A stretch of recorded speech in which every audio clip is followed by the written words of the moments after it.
Je voudrais que notre conférence adopte la nécessité de dire clairement que nous ne pouvons pas payer la dette. Non pas dans un esprit belliqueux, belliciste. Ceci pour éviter que nous n'allions individuellement nous faire assassiner. Si le Burkina Faso tout seul refuse de payer la dette, je ne serai pas là à la prochaine conférence.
Je crois qu'il fait partie de la tradition des grands hommes. Il était comme une étoile filante. D'où il voulait marquer son temps en fait. Je crois qu'il avait une pleine conscience. Il était vraiment passionné par le bien-être de la population. Que tout ce qui sort de l'imagination de l'homme est réalisable par l'homme. C'est ce que Sankara a tenu comme discours.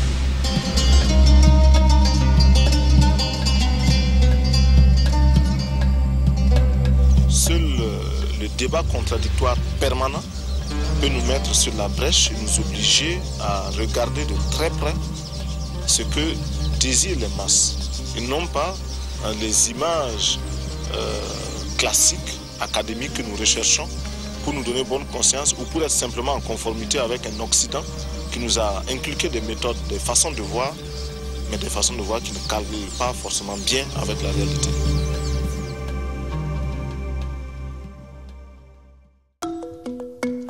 Est-ce qu'un grand homme sait qu'il a un grand destin? Je pense que tous les grands hommes savent qu'ils ont un destin. Je pense que depuis qu'il est petit, il savait qu'il allait être président. Il savait.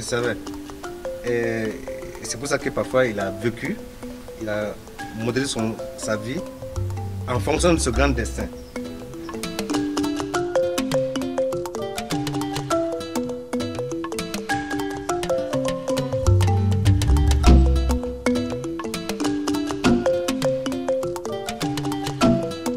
Le Burkina Faso s'appelait donc Haute-Volta d'abord. Et c'était un territoire qui est au-dessus de la Côte d'Ivoire et qui, très longtemps d'ailleurs, n'a formé qu'un avec la Côte d'Ivoire. Ces pays faisaient partie d'ailleurs du grand ensemble de l'Afrique occidentale française. La Haute-Volta a été reconnue indépendante le 5 août 1960. C'est l'indépendance officielle. Et le premier président, c'était Maurice Siaméo. Maurice Siaméo a été destitué par un soulèvement populaire le 3 janvier 1966 parce qu'il avait pris des mesures qui n'étaient pas vraiment du goût de la population. Très impopulaires. Des mesures très impopulaires. L'histoire nous laisse entrevoir qu'il aurait démissionné lui-même pour remettre le pouvoir à son chef d'état-major, le général Sangoulé Lamizana. Et le général Sangoulé Lamizana a pris le pouvoir. Il a géré assez longuement d'ailleurs. En 1966, 1980, je pense. Oui, 1980. Et pratiquement en 80, la chaîne des coups d'État militaires a commencé.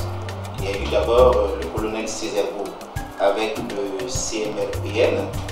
Et là, le CMRPN est lui-même tombé dans ses propres contradictions, parce qu'à l'intérieur du CMRPN, il y avait de jeunes officiers qui avaient quand même une culture politique supérieure à leurs aînés en grade et tout cela.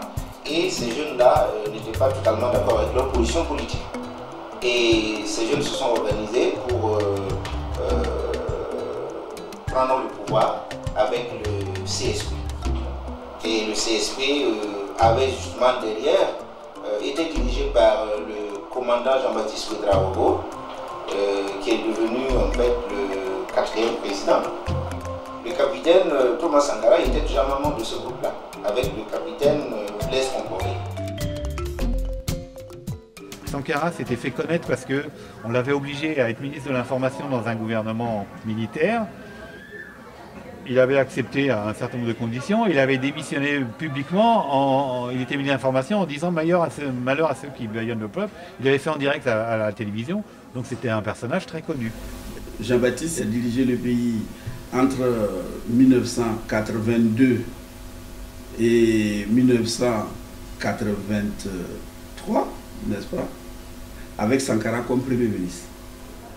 C'est là où émerge sa dimension révolutionnaire, c'est-à-dire qu'il y a plusieurs fois où publiquement, devant la population, il y a des meetings où il y a un discours un peu falot du président de la République, et Sankara a des discours très radicaux en employant des expressions populaires, où il dit « à bas l'impérialisme », il emploie des mots « à bas les hiboux au regard gluant », enfin des choses comme ça qui sont très imagées parce que c'est probablement pris dans les langues nationales, et donc il devient un personnage extrêmement populaire, et tellement populaire que le 17 mai il est arrêté par la partie de la droite de l'armée. Comme le pouvoir n'est pas solide, malgré que Sankara soit en résidence surveillée, que Blaise Compaoré avait réussi à ne pas être arrêté, il s'était enfui à Pau où il dirigeait les commandos d'élite et il avait dit qu'il s'était mis en rébellion, et donc ils arrivent dans cette situation à créer tout un système de messagers. Et ils organisent la prise du pouvoir. Et finalement, leur groupe progressiste ou révolutionnaire a pu revenir au pouvoir le 4 août 1983, avec maintenant Sankara comme président du CNR et donc comme le premier responsable de cette révolution.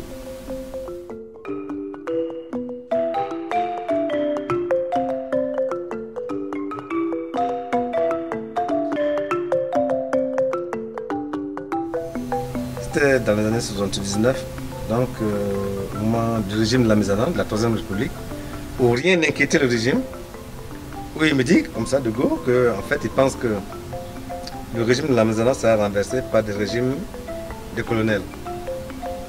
Ces régimes de colonels sera renversé par des régimes de jeunes patriotes, de jeunes officiers patriotes. Et c'est en ce moment, après seulement, que la voie sera ouverte pour la révolution. Et je dis, mais ça, c'est pas une analyse, c'est une prophétie. Et ça s'est passé exactement comme ça. Donc quelqu'un qui savait déjà, pour ne pas dire plus, il disait des choses sans analyse, mais il affirmait. Et moi, malgré mes analyses, c'est sa prophétie à lui qui s'est marché comme un chronomètre. Ça s'est passé exactement comme ça.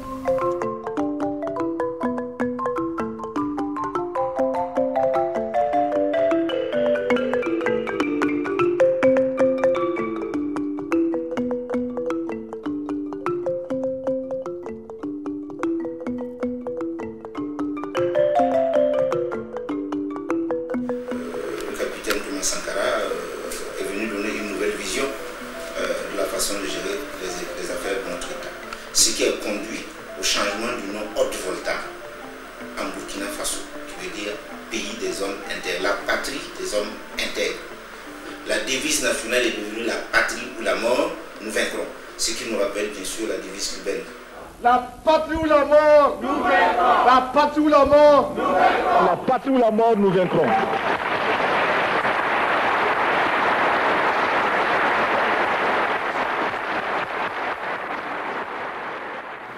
L'intérêt du personnage, c'est que il est nourri de théories et il a vraiment beaucoup travaillé. Et quand on lit les discours dans les détails, il y a des références d'une culture politique extrêmement importante, y compris même d'une culture générale. Et d'un autre côté, il ne perdra jamais le contact avec la population. Et ce qui est caractéristique du passage de Sankara au pouvoir, c'est que d'abord, il y a eu ce travail de conscientisation de la population en disant, écoutez, nous n'avons plus à attendre Godot, on n'a pas à attendre quelque chose de l'extérieur, il faut nous-mêmes bâtir notre devenir et ça commence aujourd'hui. Je crois que ce message était passé.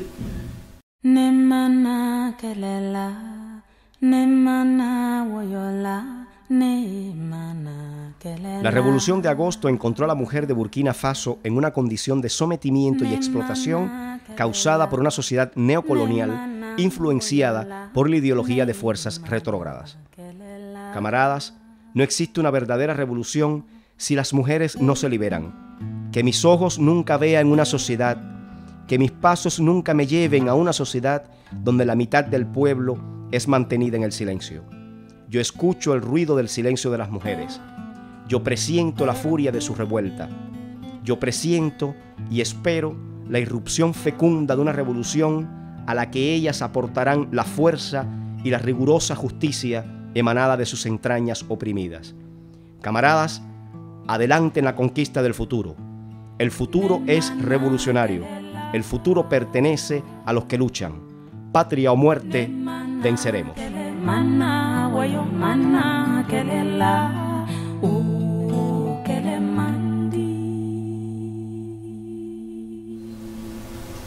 C'est la première fois dans l'histoire de notre pays où on a vu des femmes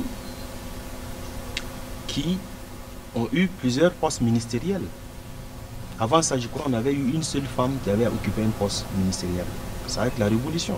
Et même que les gens voulaient à Sankara qui disait aux femmes qu'il faut qu'elles s'élèvent. Les gens voulaient à Sankara parce qu'il a institué un jour où les hommes doivent aller au marché.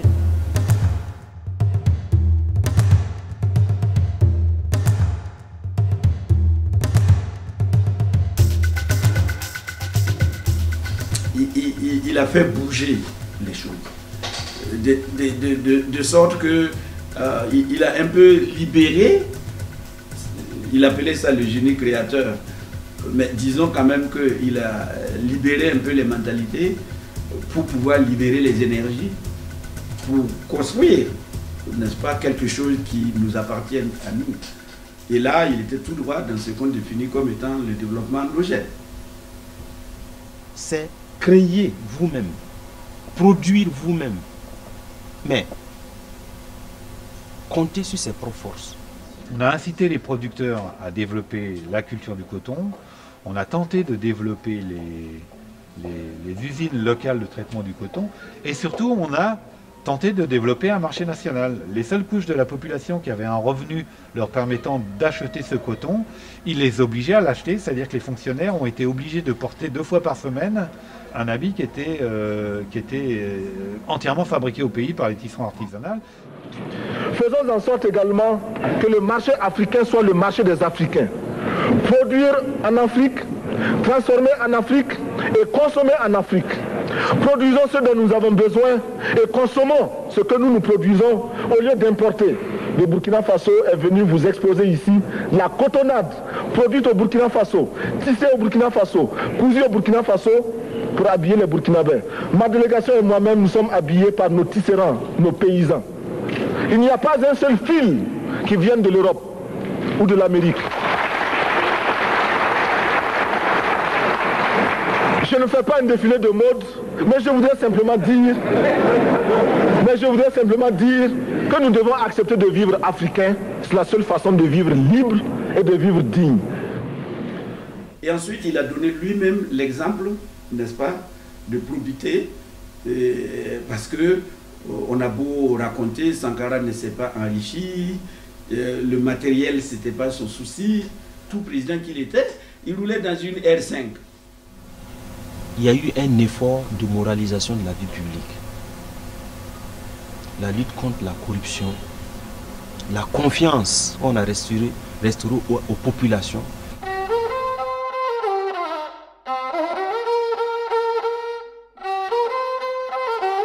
El Burkina propuso y propone todavía que por lo menos 1% de las tremendas sumas sacrificadas a la investigación para la cohabitación con otros astros sirvan para financiar de forma compensatoria proyectos de lucha para salvar los bosques y la vida. No ponemos en duda que un diálogo con los marcianos pueda alcanzar la reconquista del Edén, pero esperando ese día, los terrícolas que somos, tenemos también el derecho de negarnos a elegir entre el infierno y el purgatorio. Formulada así, nuestra lucha por los bosques es ante todo una lucha popular y democrática. Las conciencias conmovidas y hasta sinceras y plausibles de múltiples foros e instituciones no podrán reverdecer el Sahel cuando falta dinero para excavar pozos de agua potable a 100 metros y sobra para excavar pozos de petróleo a más de 3.000 metros. Esta lucha por los bosques es sobre todo una lucha antiimperialista, porque el imperialismo es el piromaníaco de nuestros bosques y sabanas.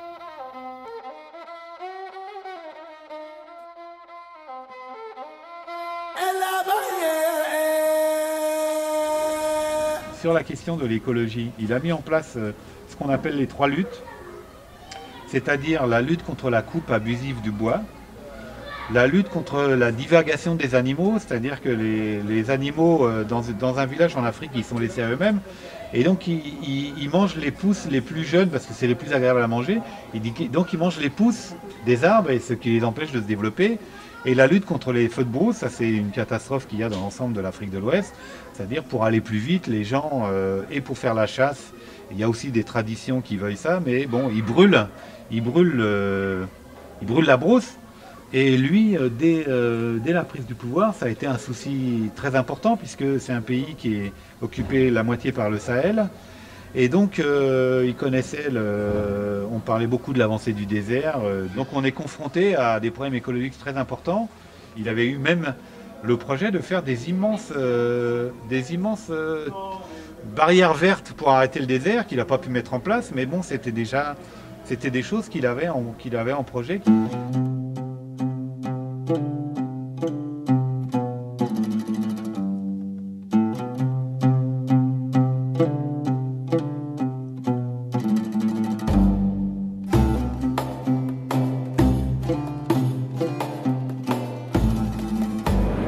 Nous estimons que la dette s'analyse d'abord de par ses origines.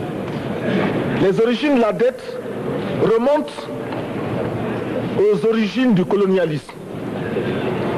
Ceux qui nous ont prêté de l'argent, ce sont ceux-là qui nous ont colonisés. Ce sont les mêmes qui géraient nos États et nos économies. Ce sont les colonisateurs qui endettaient l'Afrique auprès des bailleurs de fonds, leurs frères et cousins. Nous étions étrangers à cette dette. Nous ne pouvons donc pas la payer. La dette, c'est aussi la conséquence des affrontements. Et lorsque l'on nous parle aujourd'hui de crise économique, l'on oublie de nous dire que la crise n'est pas venue de façon subite. La crise existe de tout temps. Et elle ira en s'aggravant chaque fois que les masses populaires seront de plus en plus conscientes de leurs droits face aux exploiteurs. La question de la dette, c'est les pays de l'Amérique latine qui en faisaient leur cheval de bataille, mais en Afrique, l'un des précurseurs, c'est Thomas Sankara, qui a demandé de refuser de payer la dette.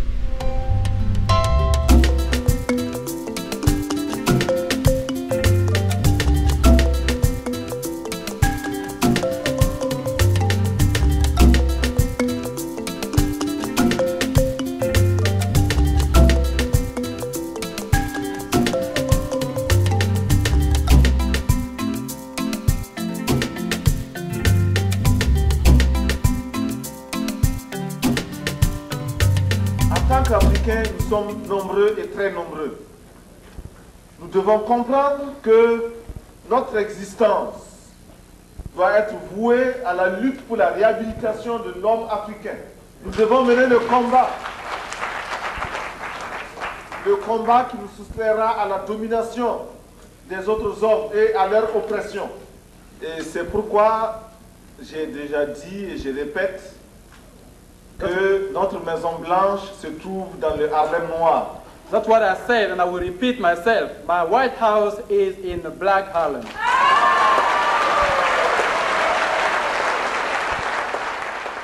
Je crois qu'on ne peut pas être nationaliste, révolutionnaire et ne pas être panafricain. On sait très bien que nos pays, pris individuellement, ne peuvent pas avancer. Les grands penseurs de l'Afrique, ils ont toujours rêvé de l'unité africaine. Kwame Nkrumah, Patrice Lumumba, Sékou Touré, bon, ils ont tous rêvé de cette unité africaine. Bon, et Sankara y croyait. Il avait ce sentiment-là qu'il fallait arriver à construire l'unité africaine, mais en débarrassant l'Afrique de ses dirigeants réactionnaires, pourris, corrompus, etc. Et c'est pour ça qu'il a eu affaire aux autres dirigeants. Et il avait son idée de l'unité africaine, il y croyait, mais pour lui, c'était l'unité de l'Afrique révolutionnaire, en somme. Unis pour agir dans une direction donnée contre l'impérialisme.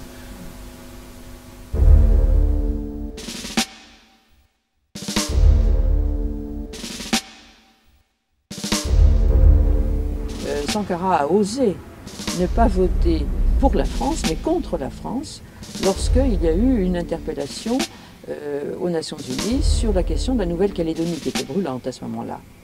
Pour la République française, ça lui est intolérable. Puisque c'est ça qui fait l'intérêt des colonies françaises pour la France, c'est qu'elles disposent de votes automatiques à l'ONU de ces pays qui sont sous sa tutelle. Es el imperialismo quien trata de dominarnos, desde el interior como del exterior de nuestro país. Este imperialismo, mediante sus multinacionales, a través de su gran capital y su poder económico, trata de controlar e influenciar también nuestros debates y nuestra vida nacional. Creándonos dificultades, trata de ahogarnos mediante un bloqueo económico. Trata igualmente de conspirar contra nosotros, contra nuestra seguridad interior.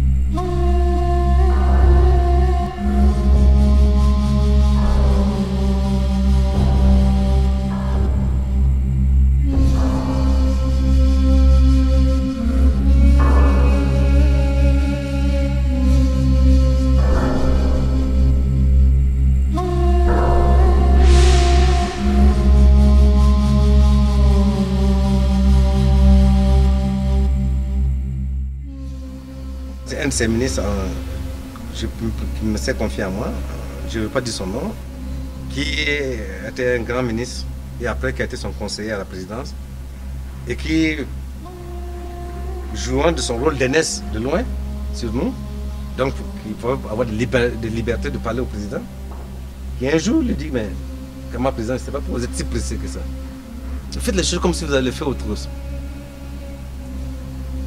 Il dit que lorsqu'il a dit ça au président, il a déposé son bic, il a regardé droit dans ses yeux et dit, vous avez le temps, moi, je n'ai pas le temps.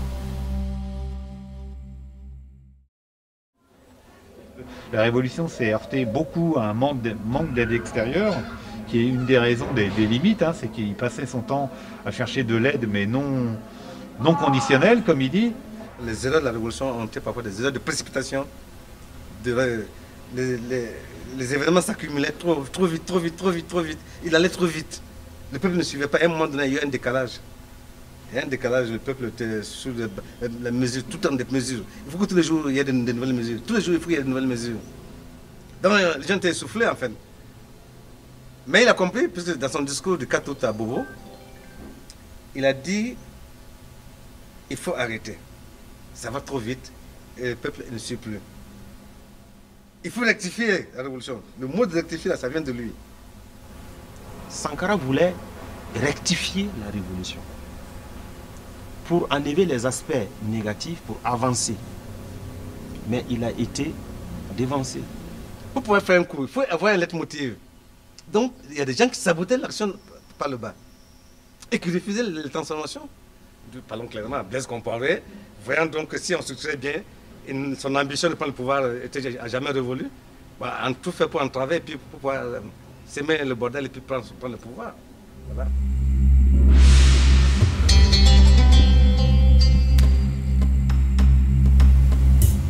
Blaise Compaoré et Thomas Sankara étaient plus que des frères. puisqu'ils ont tous été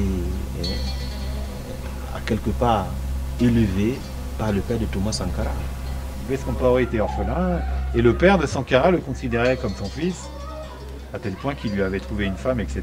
que Blaise a... Donc ils étaient effectivement très proches et Sankara en tout cas avait confiance en lui, lui confiait des missions. C'est lui qui était justement chargé plusieurs fois d'aller en France et c'est lui qui a été chargé aussi qui était chargé d'aller en Côte d'Ivoire. J'ai dit dans mon livre que dans la préparation du 4 août, Blaise s'est déclaré que c'est lui qui sera président. Avant qu'on ne fasse le 4 août. Si on prend Chantal Compaoré, l'épouse du chef de l'État actuel, les contradictions ont commencé là. Quand il y a un ouvrage qui en parle, notamment c'est l'ouvrage de Valère Sommet, le président qui avait été invité par la famille Compaoré s'est vu proposer du champagne par la femme, sachant bien que Thomas Sankara n'allait pas accepter, parce qu'il considérant cela comme des mœurs bourgeoises. Et Thomas Sankara a décliné l'offre. Et elle a dit tant pis pour ceux qui s'en privent. Nous, en tout cas, nous en prenons.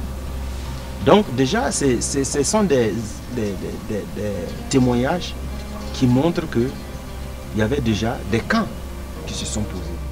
Un camp qui préférait le champagne et un camp qui ne voulait pas de champagne. On a d'un côté Blaise Compaoré qui est travaillé par les réseaux france-africains à partir des années 85 et de l'autre côté il a été marié avec une femme qui était proche de Houphouët-Boigny qui était le représentant de la France-Afrique dans la région. Donc il a lui déjà probablement cette vision d'en terminer avec la révolution, d'en garder en tout cas le discours, mais de rétablir une situation consensuelle avec les pays occidentaux. La Côte d'Ivoire, qui était en ce moment la plateforme tournante de la France-Afrique à travers la figure de Houphouët-Boigny, a développé beaucoup d'initiatives pour essayer justement de créer des contradictions au sein de la révolution burkinabé. Et Houphouët-Boigny, c'est évidemment le pouvoir le plus inféodé à Paris qui soit. Chirac a eu à dire un mois avant, les références c'est dans le monde, mais je ne sais plus quel numéro, qu'il va falloir mettre des petits pays comme le Burkina Faso au pas. Et même Mitterrand, lors d'une de ses rencontres avec Sankara, a dit que c'est un jeune mais qui dérange beaucoup. En fait, je crois que Sankara peut-être n'avait pas compris son message. Il voulait lui dire que peut-être qu'il va trop vite. L'avènement de Thomas Sankara au pouvoir a été ressenti comme quelque chose de dangereux pour le pouvoir néocolonial, par l'effet de contagion qu'il pouvait avoir. Et donc on s'explique que tout a été fait pour mettre fin à cette expérience du Burkina Faso. Un petit pays doit savoir se ménager. C'est ça aussi l'erreur là. Il ne faut pas défier tout le monde. Il faut défier en mesure de tes forces. Voilà les erreurs de Sankara. Mais comme lui, il était pressé de mourir. Est-ce que moi, je n'étais pas pressé de mourir, moi?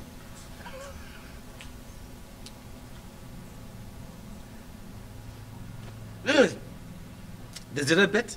Bêtes. Mais poussé par une force aveugle.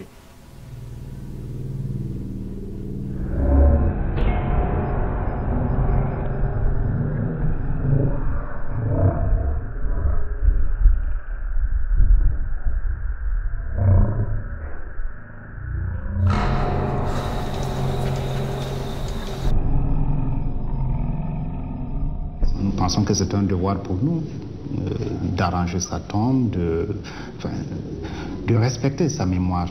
Vous avez des regrets? D'avoir perdu un ami, bien sûr. Et un regret aussi qu'à un moment de sa vie, il ait pensé à nous liquider. C'est dommage. Ouais, c'est dommage.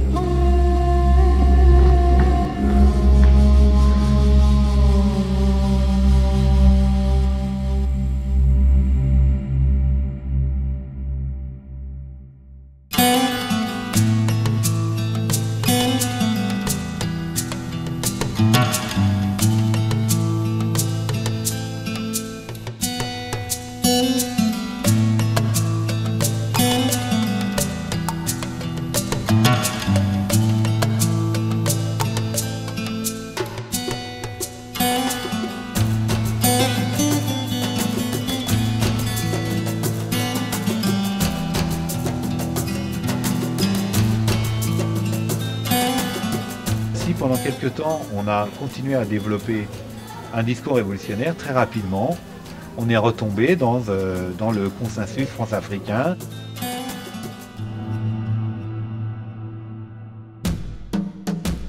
On n'a jamais vu ça dans notre pays. On assiste même à une situation où on doit payer pour ses soins de santé. Parce que c'est la pourriture partout. En 1994, il y a eu une enquête prioritaire 1 qui donnait le taux de pauvreté à 44%. C'est la démocratie de l'argent. Il y a une fracture sociale. On n'a jamais poussé les justices à ce niveau-là. En 2003, on a refait une enquête qui donnait 46% de pauvreté. On a une démocratie bananière. Le taux de chômage à plus de 40%. Ou un régime militaire habillé aux couleurs de la démocratie. C'est les chiffres que le pouvoir même donne. Qu'est-ce qu'ils font avec leur argent? C'est les belles voitures et c'est des investissements dans des villas qui ne sont pas du niveau de notre pays.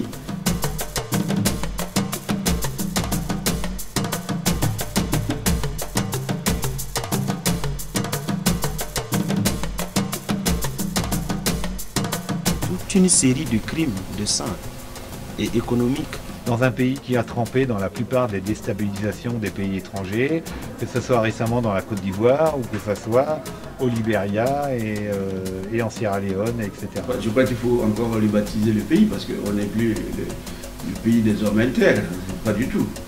Est-ce qu'on peut a montré cette capacité à faire des manœuvres de toutes sortes pour déstabiliser son opposition, à participer à des trafics de diamants, d'armes? Si les syndicats ne prennent pas les devants pour canaliser une lutte vraiment qui est organisée, ça sera une lutte spontanée, par-ci de s'aimer de violence et de pillage. Ce n'est pas en laissant l'initiative privée, laisser la corruption grimper, laisser... je ne sais pas moi, consommer ce que nous n'avons jamais produit, c'est pas de cette façon que nous allons nous développer. Comment pouvons-nous construire nos États sans des leaders historiques qui ont fait quand même une certaine unanimité quant à certaines valeurs? Ces leaders politiques-là contribuent à la formation de la conscience historique, donc à l'édification même d'une conscience nationale. Mais si vous faites le vide, mais vous allez donc, quel repère? Vous n'avez non pas de repère dans le passé, mais vous ne pouvez pas vous projeter dans l'avenir. Entre la reconnaissance éternelle et le pouvoir temporaire, et le pouvoir terrestre, vulgaire, il faut choisir. L'un a choisi le pouvoir éternel, spirituel. L'autre veut le pouvoir de tout de suite et maintenant. Quand il aura fini de jouir du pouvoir terrestre, le jour qui meurt, on ne parle même plus de lui. Et l'autre, on est content de parler de lui.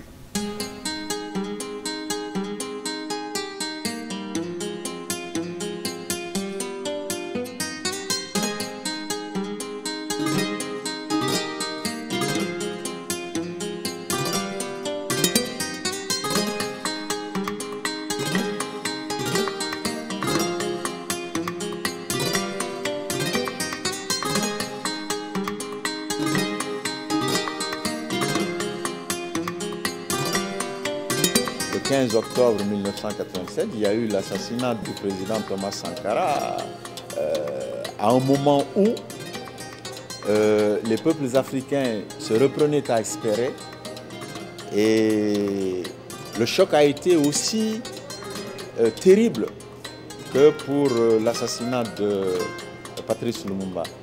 Parce que comme lui, il incarnait surtout aux yeux de la jeunesse l'espoir d'un monde meilleur, d'une Afrique plus digne, d'une Afrique responsable, qui surtout ne s'apitoie pas sur ses mots, mais trouve des solutions. Parce que Sankara a trouvé des solutions aux maux de son pays et aux maux de l'Afrique. Sankara a marqué les esprits. Il y a dans chacun de nos pays des jeunes et des moins jeunes qui le revendiquent et qui revendiquent son combat.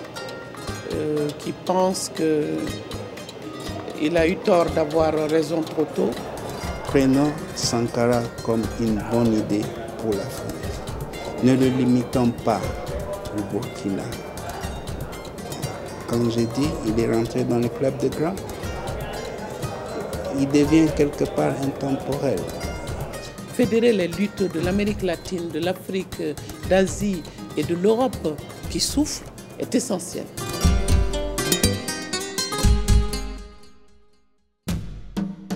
Quand on a une arme qui peut cracher le feu et la mort, et que l'on peut recevoir des ordres en se mettant au garde-à-vous devant un drapeau, sans savoir à qui profite cet ordre, à qui profite ce fusil, eh bien on devient un criminel en puissance qui n'attend que le déclic pour semer la terreur autour de soi.